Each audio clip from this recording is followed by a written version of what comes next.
Welcome to the Betty Rocker Show, the place to be to nourish your mind, love your body, and rock your life. What's up, rock stars? Coach Betty Rocker here. Thanks so much for joining me. It's great to spend some time with you today. I wanted to talk to you about eating. It's such a personal thing, right? Such a personal choice, and it has such a big impact on how we feel, how we respond to our training, how our energy is, and of course our overall health. And I guess I feel like one of the biggest challenges we face is being presented with so many diets and eating styles that are supposedly the best way to eat or to lose weight or to get healthier. And I hear from women every day who are confused and overwhelmed, trying to wade through all the conflicting advice. One thing I think it really helps to remember is that some of the reason there is so much conflicting advice is because truly different things work for different people at different times.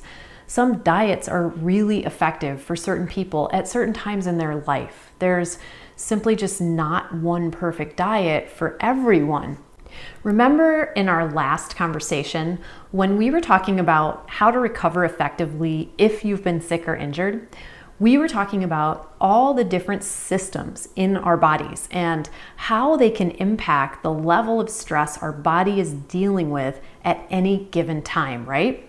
We all have these unique stressors due to our life stage, our lifestyle, our genetics, and so many other factors. So how our body responds to the food we eat will vary as well, because the interplay of these different systems in your body is having a different conversation than, say, the next person's. For instance, your sister's perfect diet might not work the same for you because you have an intolerance to one of the main foods in it that maybe causes an inflammatory response for you, but not for her. And that sets off a cascade of other issues that prevent you from losing weight. Or it works for you and not for her because of the way you applied the information, as it maybe was just a better fit for your lifestyle. So you were able to be more compliant and more consistent with the guidelines in the diet. Or say your husband's diet doesn't work the same for you and you feel that there's some lack in you or that you're not doing it right. It's possible that his diet works particularly well for a man's physiology, for a man's hormone levels, and for the higher amount of muscle mass a man has compared to a woman. Remember, we are not small men. We are women with hormone levels and physiology that is unique to us. So not every diet will work the same for both men and women all the time. It might be that he responds more quickly because he has more muscle going into the diet than you do. Perhaps the diet is even working for you. It just requires more time. I don't actually know, but I do know that these are all things I've seen happen over the years, and it's hard to sometimes pinpoint exactly what it is that's working and not working when you're comparing two completely different people. Another example is the diet you followed at a certain time in your life. Now, 10 years later, doesn't work. There are many reasons why this could be. One example could be your hormone status has changed and your body just isn't responding to the way you're eating the same way as it used to. Or a diet you used in the past isn't working for you now because your activity level is way lower than it was in the past. So there's a mismatch in the amount of food you're taking in and the amount of energy you actually need. Or maybe there's a new internal stressor that your body is using its resources to deal with and it doesn't have the same capacity for fat loss currently. This is why it's both hard to compare the way you eat to the way someone else eats and even the way you used to eat. And also why we simply need to just do some experimenting as we go through life to see what works for us now and really just stay open and curious and rely on the response we're getting from our body, knowing that food is just one of the many inputs that causes it to feel, look, and perform the way it does. I always think of eating and our bodies like a two-way conversation, right? Like what we eat is us talking to our body, and how we feel as a result is our body's way of communicating back to us. That's why I tend to look at the foods I eat as like a collection of nutrients that are going to support my body in different ways. When I know what's in my food and what nutrients it contains, it makes it just a lot easier to choose intentionally how I'm going to support that internal team of cells and organs and processes happening for me 24 hours a day, 7 days a week, 365 days a year, when I'm sleeping, when I'm awake, literally all the time. And I'm always picturing the inner landscape of my body like a universe contained within me. All these roadway systems like our circulatory pathways, our lymphatic system, and our digestive system running through everything. Our organs like towns with important roles in the internal world, each with its own products and tasks that supports the entire ecosystem. And our hormones and enzymes are chemical messengers, so I think of them like the texts and the packages your body sends all around the universe that communicates and performs vital jobs that keep the town supplied with what they need to function properly. Our cells are like all the workers who are working nonstop, dedicated to supporting our health. So when I eat or when I train or when I think about staying up really late for the third night in a row, I think about how what I'm doing is going to support this team or is going to hinder it in taking care of me, and how I'm part of the team itself with the choices I make about using my energy that my body works very hard to produce. Even the choices I make about how to talk to myself. Like if I'm being down on my body for how it looks, I'm also telling my entire system that it's not good enough or it's not doing a good enough job, when actually it's doing the best that it can with the input I am giving it.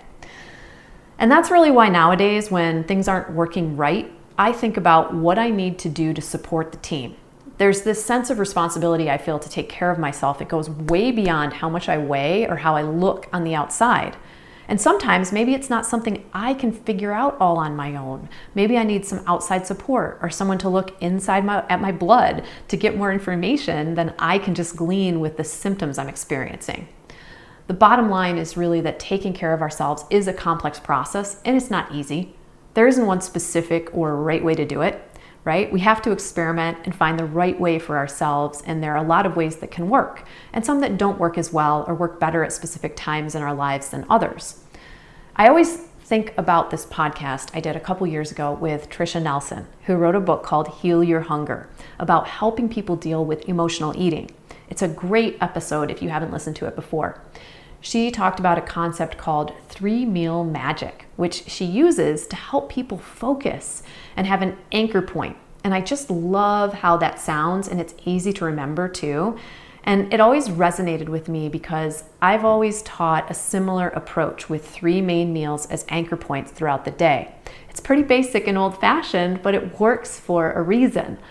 While I focus on 3 meals a day myself, I do also like to have a smoothie, or I will have something in between meals on a day when my timing extends past when I normally eat, or I'm exercising hard and I'm just hungrier. But the anchor point of the 3 main meals really helps me get the nutrients my body needs throughout the day, and it just makes it easier to plan and not have to think about it very hard. I know that cravings are a real thing, and I think when we're not getting the nutrients we need consistently, that the team inside us needs to do all of its tasks, it's going to tell our brain that we need energy. We need something to keep working. And sugar or sweet foods are a quick hit of energy, so we kind of go to them. Not ideal necessarily, but effective in the moment. That's why eating intentionally with our main meals to give the team what it needs to do its job is so important. So we have the building blocks that help us think, support our energy, rebuild our tissue all day long. Speaking of rebuilding, maybe you've heard me talk about protein before and why it's such an important nutrient to include in each main meal. It's because protein breaks down into amino acids when we eat it, and those amino acids serve a ton of important functions for us. Now, the breakdown process is also serving us actually. Breaking down protein takes more energy than breaking down other nutrients. So when we're eating enough protein daily, we're also increasing our overall energy burn thanks to the thermic effect of food, which I talked about in relation to our overall use of energy throughout the day in another recent podcast. That was one where I also talked about walking and fat loss if you want to listen to that one. So anyway, the protein, it breaks down, and the amino acids it contains travel through the body and get to work. And our workouts break down our muscle tissue. So a big job that the amino acids have is to repair and restore the muscle tissue, which helps make us stronger and makes it so we can actually see the results and the impact of our workouts. Those amino acids also support our immune system. They activate specialized cells called NK cells, or natural killer cells, that limit the spread of microbial infections and identify and eliminate harmful bacteria, which is awesome, right? They're just so helpful. They also help regulate your response to oxidative stress and chronic inflammation and speed up the rate at which your body produces something called lymphocytes, which are disease-fighting cells. Those are all some pretty important functions for keeping us healthy and keeping our immune system strong, right? And those amino acids, they also impact our mood, believe it or not. Without enough protein, your brain can't produce enough neurotransmitters like serotonin and dopamine. And this is essential for boosting our energy, having mental clarity, and making us feel happier. Plus, doing things like regulating pain, anxiety, and initiating sleep. That's a big one. The better the neurotransmitters are fed, the better they do at delivering important information, which supports better memory and mental alertness. I want all of those things to be happening on autopilot in my body, basically. So it's another reason I'm always making sure to include protein in my meals. And you might be sitting there thinking, well, how much do I need? And the answer is it varies somewhat. But if you're eating 3 meals a day, maybe start with 20 to 30 grams per meal, which might be a little low for you, but it's a good place to start, and you got to start somewhere.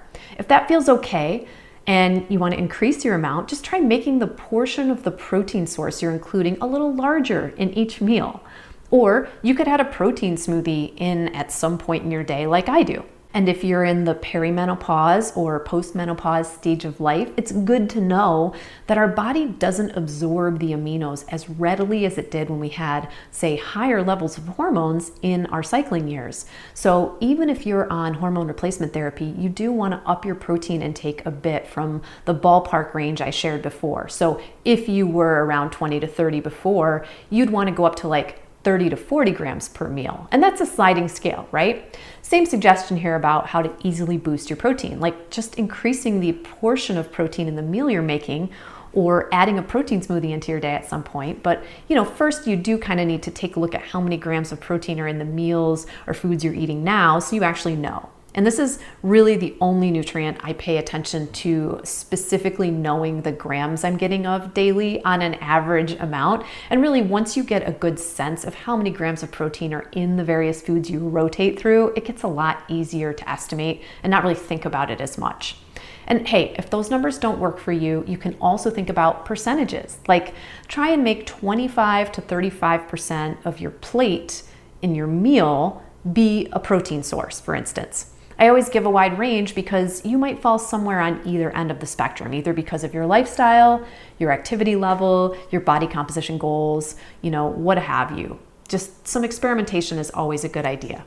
And actually, one other cool thing about protein is how it's more satisfying than fat or carbs. So not only does it use more energy to break down, increasing your resting metabolic rate, it also makes you feel more full and satisfied when you include it in adequate amounts for your needs along with your other meal components.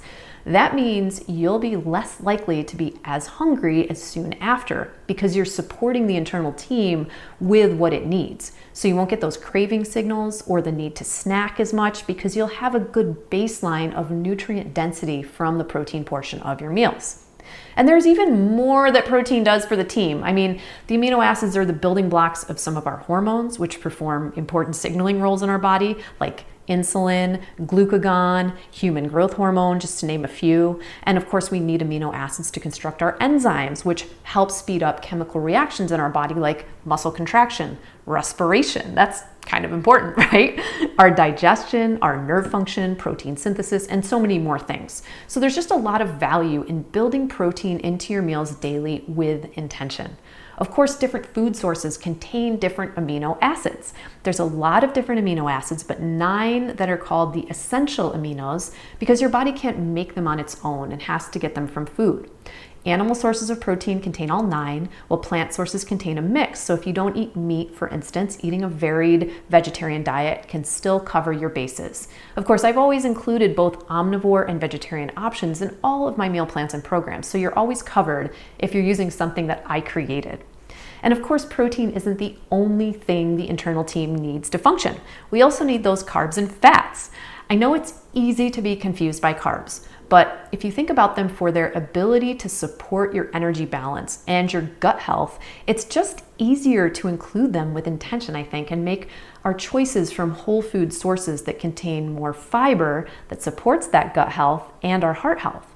Carbs, of course, are broken down into glucose, which gets used for things like immediate energy, and it's your brain's preferred energy source as well.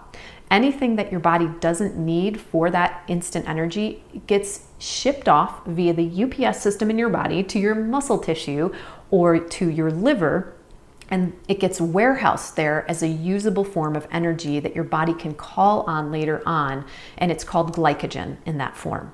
Now, your body unpacks the glycogen in between meals, so you have energy to keep doing all of your things, and it helps to fuel your workouts and your recovery as well.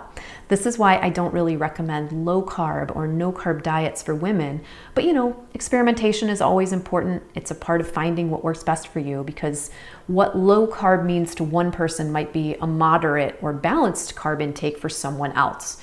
So for instance, if we're basing high carb on relying on a lot of high sugar foods, definitely a lower carb diet that contains things like whole grains, legumes, fruit, and fibrous vegetables is going to be a reduction in the grams of sugar we're eating. And all of those whole foods are really beneficial to our health and contain a lot of minerals and vitamins and things like fiber that are so important for us.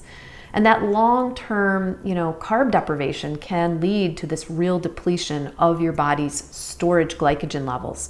It can depress your immune system, reduce your exercise tolerance, decrease your metabolic function, and just cause a lot of long-term issues. I remember when the keto diet first became really popular, and that's a very low-carb diet, people were lining up because the science showed how impactful it was for weight loss. But the research was done on men who have very different hormone levels, and a higher amount of their body tissue is muscle as compared to us. We are not small men, like I was saying, and you can't just blanket apply every study done on men to women's bodies and expect the same results. Now, women did see weight loss too from doing that diet, but there were long-term results that showed that while it was effective in the short term, it didn't seem to have a great impact long-term for us and could actually increase our cortisol levels, which, of course, cortisol is a stress hormone, and when that's elevated over time, it promotes fat storage. So while it's always exciting to think that there's a shortcut or a way to lose weight fast, it can end up backfiring in the long term. That's not to say there isn't value in it. That's not to say that you can't use it for a specific time frame or experiment with it. I totally think experimentation is so valuable, but these are just some of the results of the longer term studies, and also women specific, right? I think that's really important to remember when we're talking about how different things work for different people, and not everything works the same for everybody. Anytime we're going a little too low on our fiber intake, like a diet that's very, very low carb, especially as women, I do get concerned. A really low carb diet might deprive us of some of those key elements that support us in important ways that actually can lead to long-term sustainable fat loss, if that's a goal in how you're choosing to eat.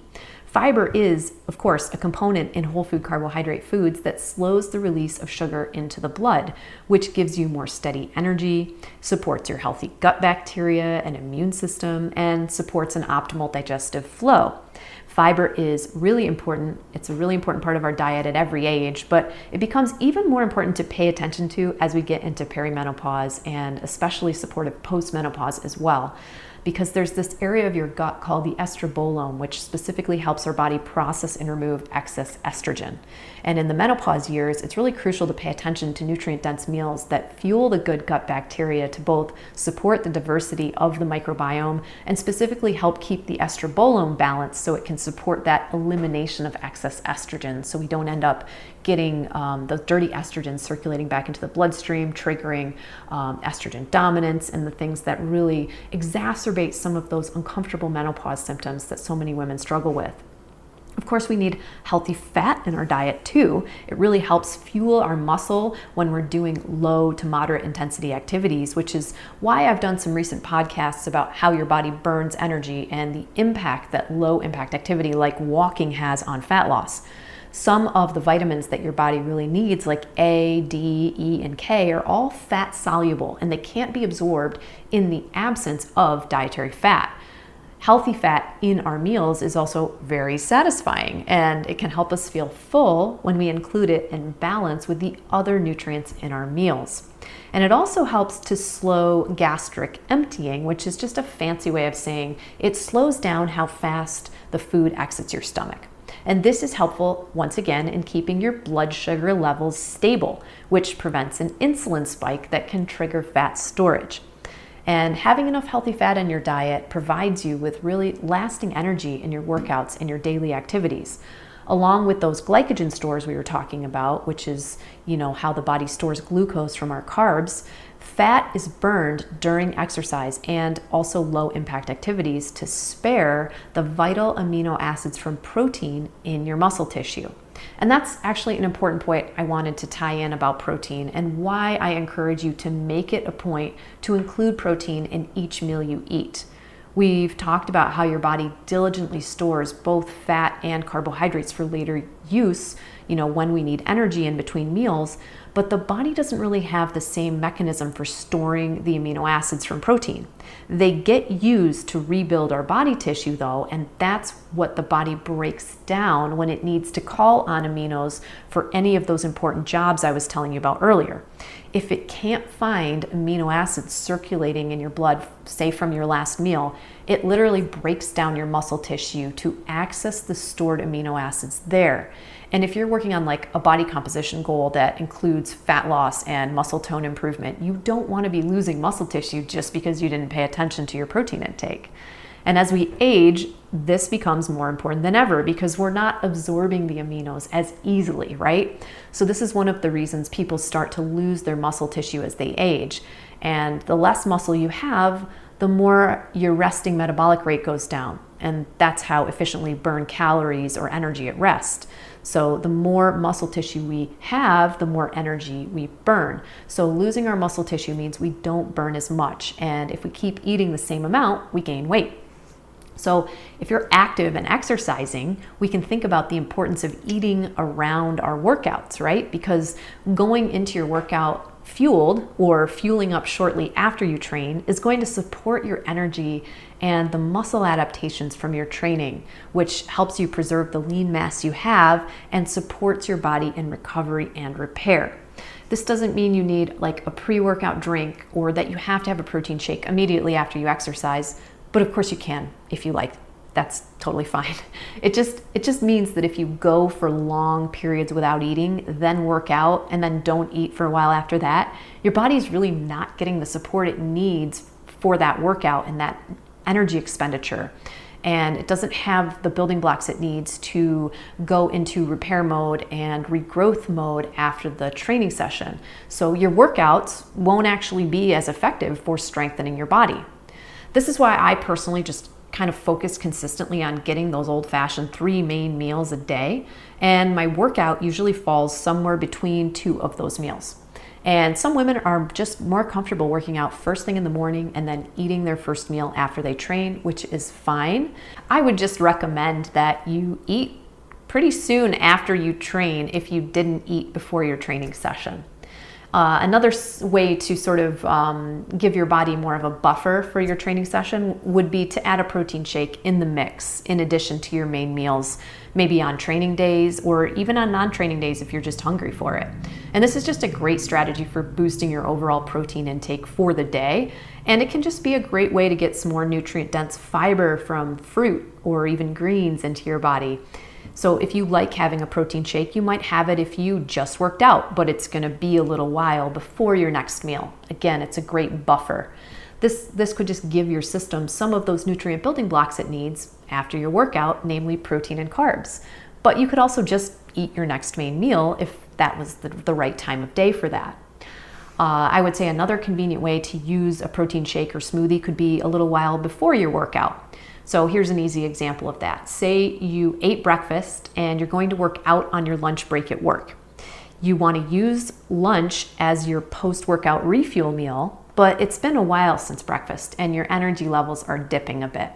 So instead of going into your workout hungry, you could have a protein shake an hour to half an hour or at some point before your workout, which would give you some fast digesting energy from the carbs in the fruit and some aminos in your system, right? This can help you push harder in your workout and get more out of it that way too. Many different approaches with your eating timing can work, and I really wouldn't overcomplicate it. Just focus on making your meals consist of those nourishing whole foods and avoid going long periods around your training with no food. I would suggest not eating or training too close to bedtime either, as both can kind of elevate your body temperature and prevent deeper sleep. And I know it's really easy to get in our head about food intake, and we want to have these perfect numbers and perfect amounts for each nutrient. And don't get me wrong, different strategies work for us at different times, and experimentation is a great way to learn more about food that you're eating and see what works for you, or what you like. But one thing I think that's important to keep in mind is that calories on foods are estimates. That's why they vary between different manufacturers. So if you want to follow a calorie type of diet, I just suggest having a range or even looking at your estimated intakes over the course of the week. And keep in mind that online calculators that tell you how many calories to eat are also estimates. They can't really know day to day what is exactly right for you. So don't give them too much power over your choices, or try to go to a super low calorie diet too fast just because you really want weight loss. Remember, the body needs its own time for this to occur in a safe and healthy, sustainable way. Of course, if you consume less than you expend each day, you will lose weight. But again, is it sustainable? Are you enjoying your experience? And we have to ask if weight loss alone is the goal, or if we want to lose body fat and support muscle strength, support our energy balance, our hormone health, our bone density, and more, which is the approach that I tend to take, which is why it's not very extreme, right? It's a long-term health-focused approach that gets great results. But I also like to be real about the fact that I'm not trying to do a crash course in dieting here. That might not be right for you. Only you can decide what's best for you. I've just seen over the years how extreme dieting and eating too little for a long time can cause serious health issues, really depress our metabolic rate, making it harder to lose weight down the road, and leave us deficient in vital nutrients that we need, which can cause a lot of other health problems. And this just brings me back to this connection that we have with our body. Even though we can't see and maybe appreciate what our body is doing for us each day at all hours, it is happening beneath our skin constantly and working tirelessly with one goal: to support us. So what we put in with what we eat, what we breathe, what we drink, and even what we think impacts the output or the result in how we feel, how we function, and how we age. So get in touch with that inner world if you haven't thought about it in that way before. I think it's probably one of the things that has had the biggest impact probably on my own choices and how I write my programs and just think about food in general. Getting in touch with and caring about taking care of my body and the network of systems that are taking care of me every single day. And once you start seeing it that way, it's just easier to make choices that support us better. So anyway, Rockstar, I hope this conversation gave you some food for thought, pun intended, and you're inspired to just think about nourishing yourself with this theme of supporting the team inside you. And remember that different things work for us at different times, and that there isn't one perfect way to do this that works for everyone all the time. There are some absolutes, like we all have to eat, but there are a lot of different options to suit your tastes, and you can experiment to see what works for you.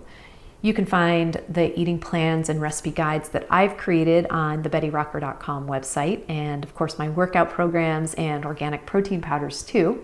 Lots of great support for your healthy body that I have enjoyed creating over the years. And thanks so much for taking the time to hang out with me today. I hope to connect with you again very soon. And until then, I'm Betty Rocker, and you are so awesome, flawsome, and amazing. Bye for now. This podcast is for information purposes only. Statements and views expressed on this podcast are not medical advice. This podcast, including Brie Singer, Betty Rocker Inc. and the producers disclaim responsibility for any possible adverse effects from the use of information contained herein. Opinions of guests are their own, and this podcast does not endorse or accept responsibility for statements made by guests. This podcast does not make any representations or warranties about guest qualifications or credibility. Individuals on this podcast may have a direct or indirect financial interest in products or services referred to herein. Before starting a new exercise, fitness or health protocol, or if you think you have a medical problem, always consult a licensed physician.